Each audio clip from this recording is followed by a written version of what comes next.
Hello, everyone, and welcome to the Sprint 262 review. This was a normal 2-week sprint. Let's get started.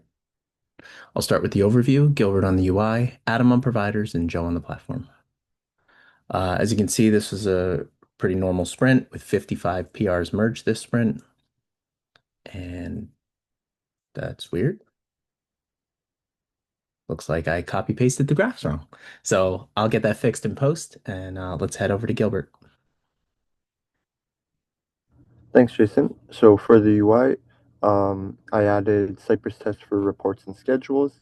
I updated the minimum known version of UI Classic repo to 2019.1. Um, Joe initially defined a custom script data type converter for our jQuery code. Joe also removed dead code in two separate pairs. Jason added a simulate queue worker for our Cypress test environment. Uh, the fixed configuration script show record with missing values was also fixed. And then as a follow-up to Joe's jQuery PR, I fixed the jQuery override in a separate PR. Next slide. And then for UI service, we only had one PR. I updated the minimum node version to 2019.1 on this repo as well. That's it for the UI. Next is Adam.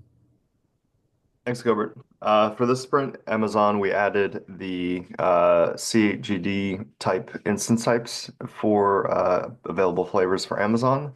For embedded Terraform, Keenan added an option to execute without blocking a service Terraform template so that we could allow the service to execute in the background without holding up a worker while it's running. For Google this sprint, we updated the Fog Google gem, which brought in a newer Fog core dependency and required a couple of other changes to pull that in, but we got up to the most recent version now. Next slide. Kubernetes, there were some gem updates which caused our specs to start failing, calling a private method for scanning job specs, so I got that fixed up.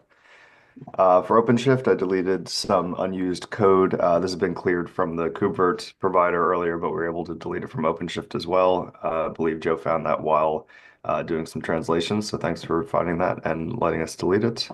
For Terraform Enterprise, I fixed an issue with the UI initiated refresh not working due to some missing mixin in the provider. We also fixed Terraform Enterprise workspaces. Originally, we had been collecting them as configuration script payloads, but to be consistent with Ansible Tower, there actually should be configuration scripts, and that allows us to reuse most of the code in the catalog controller to be able to select them for building a service catalog item. And for workflows, finally, Keenan added a PR to set a unique logger for each workflow run. So we're able to add additional context when logging, and so we can tell which workflow is related to which log messages. That is it for providers. Over to Joe.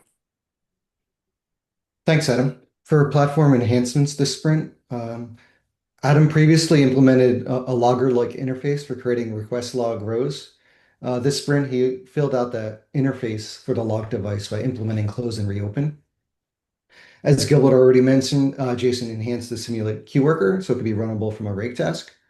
Next, I updated the application to use the new appliance console that no longer requires pings prior to configuring external HTTPD authentication. Next slide. For platform bugs this sprint, Elsa Mary fixed a bug in tests that introduced a dependency on having Ansible Runner installed in order to run the tests. Brandon disabled the subscription manager plugin in ManageIQ pods. And Brandon also loosened the psych dependency on RPM build. Jason fixed some issues detected when we upgraded to RSpec MOX 3.13.3. One was in regards to an expectation on how many times a method is called and how that changed in the new version. The other fix was actually a test bug where the test was actually not testing the code correctly. So once he fixed the test, the code broke, so he found that he had to change the method visibility to see private methods when you call respond to. Finally, Jason also fixed an issue where the get initial branch other than master would fail the plugin spec. So he made this dependency explicit. That's it for the platform. Next slide. And that's all for our Sprint 262 review. The next Sprint review 263 is on May 28th. 28th at the usual place and time. And I'd like to thank all the presenters today, all the contributors to Manage IQ, and our whole community. Thanks, everyone.